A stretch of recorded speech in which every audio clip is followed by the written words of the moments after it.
Also tonight, the Yates County District Attorney speaking out following a scathing New York Times report about his complaint against an investigator who's accused of botching a sexual assault investigation. The New York Times publishing an article detailing a complaint that a girl made in 2023 accusing her adoptive father of raping her when she was 13. The case raising a lot of questions. The 13 Wham's Christian Garzone is back from Penn with the very latest. Christian, good evening.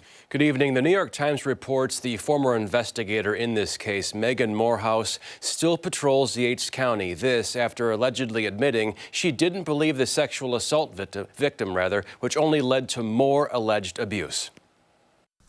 During a press conference Thursday, Yates County leaders addressing publicly a New York Times article about a sexual assault investigation that fell through the cracks. That the conduct of Megan Morehouse was unforgivable and constituted the single worst instance of police misconduct that I've seen.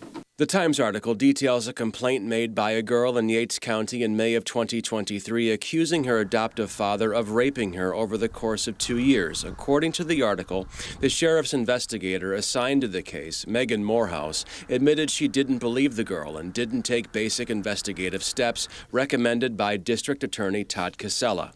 The article states the girl was sent back home and the sexual assaults continued. After a second complaint in November 2023, state police took over the investigation at the request of Casella. In September of this year, the girl's adoptive father pleaded guilty to sexual assault. Casella says his initial personnel complaints made against Morehouse in 2023 were handled during the prior administration before Frank Ryan became sheriff. He says weeks went by with nothing. But the previous administration had not taken the necessary steps to investigate my complaint. The New York Times claiming the only disciplinary action for Morehouse was a demotion and she was ordered to reread department policy. And this is outrageous.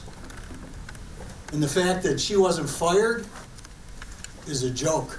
And as a result of the protections the officer enjoyed under her union contract and the negligence of the previous administration, when my complaint was finally handled, it was toothless, despite the severity of her misconduct. Casella and Ryan refused to take questions to provide further clarity. Sheriff Ryan admitting holding law enforcement accountable is more challenging than in the private sector.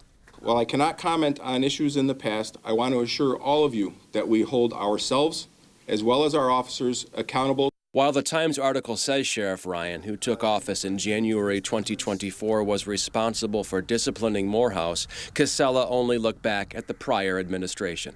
Don't lay the blame at his feet for how that complaint was handled.